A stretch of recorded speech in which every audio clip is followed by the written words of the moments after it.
Hey guys, Leyland here. Today I'm going to be discussing why I feel the upcoming Nintendo Switch 2 will not improve the performance of Pokemon Scarlet and Violet. Bop. Now, I'm not going to try and waste your time by making this video like 30 plus minutes long by adding a whole bunch of technical fluff, doing hours on end of research only to maybe see this video go nowhere. No, I'm simply going to share you guys my opinion and hopefully start discussions in the comments with you guys. So feel free to share your reasoning whether or not you think it's actually going to improve or how it's just wishful thinking that the better hardware is going to equal better performance. On paper, this should be true. Sadly though, it's entirely dependent on the developers and if we'll actually get patches or not for the Switch 2 when it comes out. So let's go ahead and jump right in. So of course you guys, I'm a Pokemon fan, and honestly I am one who has been playing since Red and Blue's release here in the West. That means I've been playing the series for nearly 27 years. I have seen the literal evolution of this franchise for almost 3 decades now. I experienced the countless bugs and glitches that Generation 1 gave us back in 1998. This was an improved version, mind you, from the original Red and Green release in Japan back in 1996. I have witnessed the improvements that Game Freak has done between Generations 3 and Generation 5, and how by many fans and players of the series will say Generation 5, Black White, and Black 2 White 2 is honestly still one of their all-time favorite entries in the series. Now, I know that there are fans out there that will throw Generation 7 in there, and I'll admit, the story is fantastic, gameplay is good. It is, of course, entirely your opinion, yet good luck fighting the fans that love Heart Gold and Soul Silver. Now, before I really get into this, you can go ahead and skip to the time on the screen to the main point of the video, as a large chunk of this video here is going to be me briefly going over each generation leading up to why Scarlet and Violet has been rather disappointing to me. So with that out of the way you guys, let's quickly go over the timeline of the franchise on Game Boy leading all the way up to the Switch and why things might have gone wrong for Game Freak. With each generation since the Game Boy, the games have improved slightly better with each entry. Now, is any of the games absolutely perfect? Not entirely, and of course not. I mean, truly no game is perfect, and many Pokemon fans of the series, especially modders, know of the countless glitches in the series, especially the older games. Again, have fun finding the fans of Heart Gold and Soul Silver. I love the games, I really do, but I know a lot of you can get a little too crazy with it. Now, are they as noticeable as the original games from Generation 1? Not really, but they're still there if you take time to look. So if we go ahead and skip all the way to Generation 4, this was an honestly interesting era. I still can't really go back to either Diamond or Pearl because of the sheer slowness of those games, which, yeah, it's really unfortunate because I do genuinely like Generation 4. I love going through Sinnoh. Thankfully, that improved with Platinum, making it insanely good and quite honestly, one of my top 5 favorite games within the franchise. Of course, bringing up Generation 2 remakes, once again, fantastic entries, and I see why many do enjoy these games. Now with Generation 5, at the time, this was honestly Game Freak's most ambitious entries for the series, pushing the games to the absolute limit of what they can do with their top-down 2D games, but also implementing 3D elements with the overworld map. And by many fans, these are considered one of their favorites, myself included. I honestly love the crap out of Black 2 White 2. Now, this is where we transition from DS to 3DS, and back then was such a monumental moment for fans, as Pokemon X and Y were the first entries to release worldwide. Because before that, all of the games were still being released first in Japan, and releasing in other countries roughly a year or so after. And this trend has been a thing ever since. However, the transition from 2D to 3D is probably where Game Freak began showing a slow decline. While it might not have been an apparent one at the time, This was something Game Freak didn't really have a whole lot of experience with, sadly. Everything had to change. Models of the Pokemon, NPCs, entire environments of the region. This was truly an ambitious project for old Game Freak at the time. And honestly, looking back on X and Y, these games to me are decent entries. They're not perfect by any means, but I would argue that they are not the worst. I could still honestly go back and play through them even today. Not to mention, I am super excited for Pokemon Legends ZA. Now, Generation 7. This was really an odd entry of the series, especially for me personally, because at the time, I was honestly debating whether or not I was going to actually quit the series or not. A lot of personal stuff was going on at the time. I'm not going to bore you with any of that. So for me, I did honestly join in a little bit late. I did jump in, and I think it was maybe 2 months after the release of Sun and Moon. I didn't quite enjoy the story, sadly. I kind of just rushed through it. Because I think, honestly, for me, I think I found the trials to be extremely boring. Yes, they were very unique for the time, especially changing up the formula that Game Freak has been doing for, roughly 10 years at that point? But honestly, I guess being an old fan of the series, I didn't quite enjoy the fact that they got rid of gyms instead for the trials and Totem Pokemon. However, with Generation 3 remakes, those games kind of sparked life back into me to keep going, and honestly, I really did enjoy Ultra Sun and Ultra Moon. And I will say, graphically, the series were pretty good, but certainly not the best. Unless, of course, you're emulating it, because dear god, is it actually good. These games look fantastic. I don't know, you guys can let me know in the comments. Generation 8 Sword and Shield. And this is where I have mixed feelings. See, on one hand, I enjoy what the games have to offer players. Yet, on another hand, I can see why so many fans might be feeling this is where Game Freak might be losing their touch. Performance-wise, the games honestly aren't bad. Even when you go into the wild area, yes, there is Poppin', and it's even apparent in the later entry with Legends Arceus. But these two games implemented, I would say, the first testing of a semi-open world, with the Galar's wild area and the maps that you could explore in Legends Arceus. And it's here where players can easily see the start of Game Freak's lack of experience, more so when it comes to open world games. Now, I really do love Legends Arceus, and I especially love the concept of it. Look, I'm not gonna drool over this game. It does honestly have its issues. However, I love to play this game, and by no means am I going to say that it's perfect. I simply love being able to just run around and catch Pokemon without having to go into its odd battle system, which they honestly did just completely revamp the whole idea.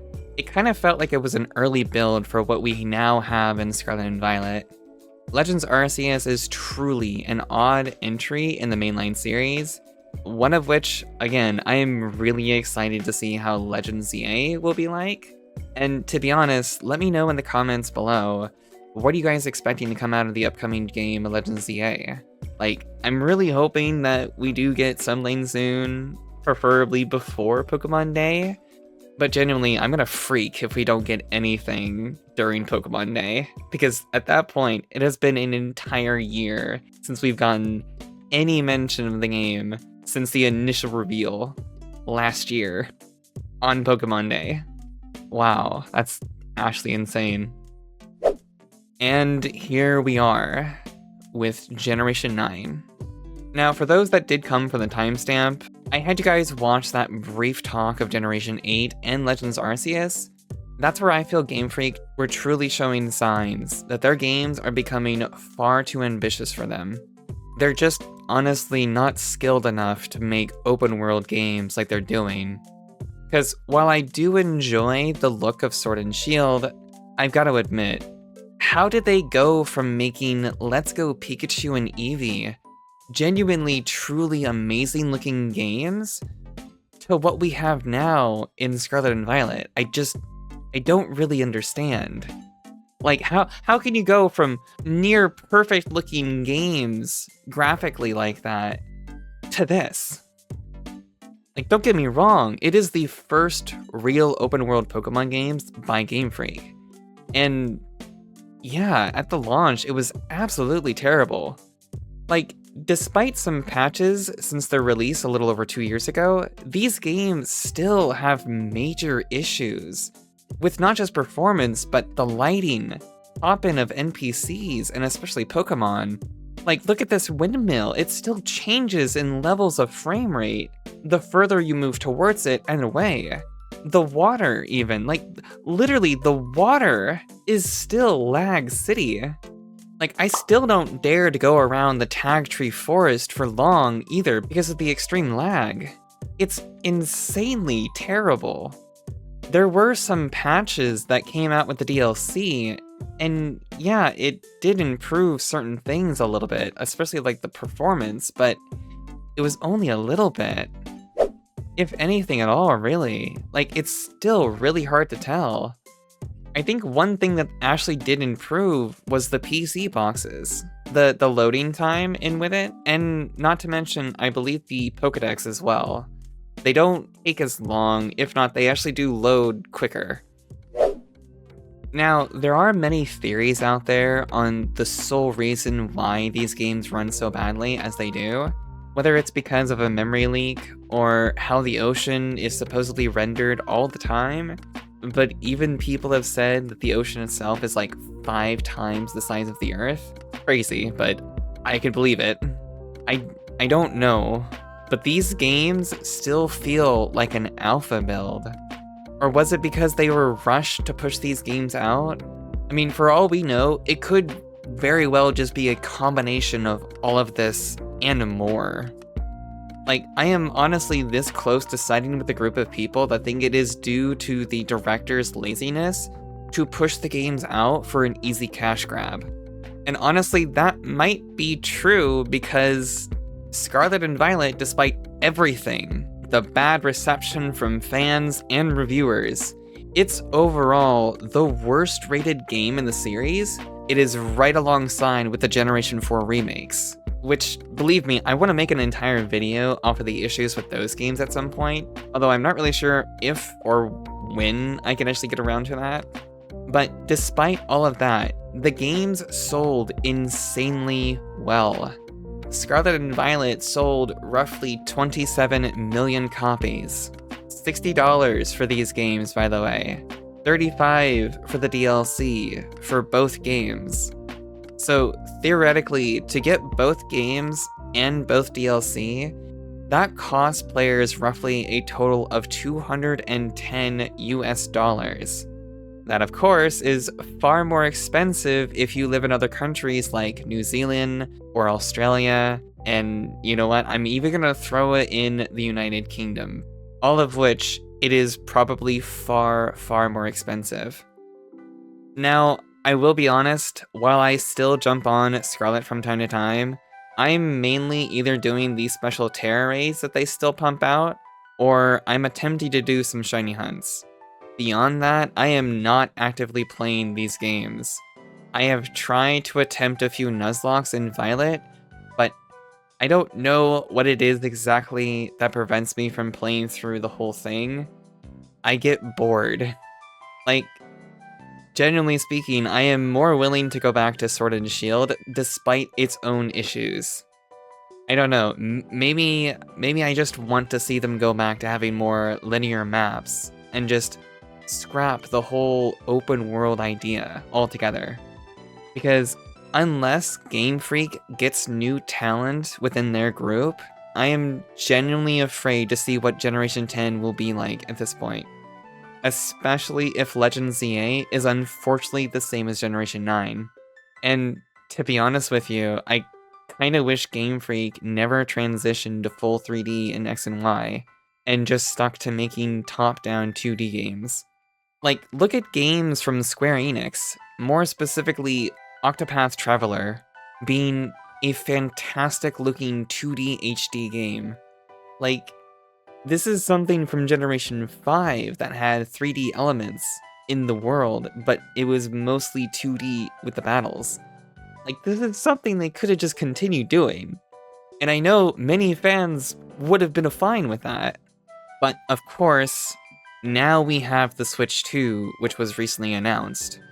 And we have a massive wave of people now that think with the reported better hardware that the Switch 2 is going to have, this is somehow going to be a lifesaver for Generation 9. Just because the new console has better hardware on paper, that does not equal better performance. This is not going to be a miracle console for Game Freak to be able to just instantly improve the game overall and fix all of the issues that it has. Will it slightly improve the performance? Probably. But honestly, I would not hold your breath that this will fix the majority of the things, because that depends entirely on Game Freak releasing several patches. Like, at this point, I am really not expecting much. And I really, really do hope for you guys that your expectations set low when the Switch 2 does come out. Trust me, I'm gonna get a Switch 2 myself, and I'm going to do testing to see exactly if the games are better running or not. But to end it off here, and honestly, I'm not wanting to make any of you guys more upset, but we actually did get concept art for what Game Freak originally wanted Scarlet and Violet to look like. So honestly, at this point, the real question that I have while looking at this image is what happened?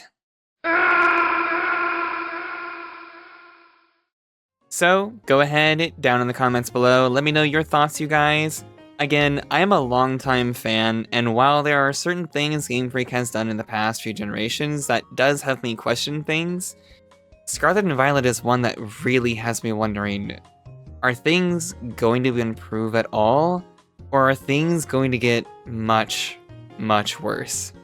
Like, we have been begging them to take more time, and with Legends ZA on the horizon, that is exactly what they've reported that they're doing. It's been nearly a whole year since the announcement during Pokemon Day last year, and I can only hope that we are going to be getting something next month. Because honestly, I don't know about you guys, if we get something else like Scarlet and Violet, I am probably gonna move on. Like, it is honestly really depressing to see this franchise tank this much. And I don't know. Made me hope for a new CEO or director, honestly. I don't know. Or at the very least, new, fresh talent in Game Freak that is capable of working on these more ambitious projects that they're wanting to do with the series. Again, I'm not really holding my breath on this one, but I will be watching Legends ZA's gameplay, and especially when they decide to show off Generation 10. So, there you have it, you guys. I hope you enjoyed. Thank you to all my members. Be sure, of course, to share your thoughts. I do genuinely want to like talk to you guys about this.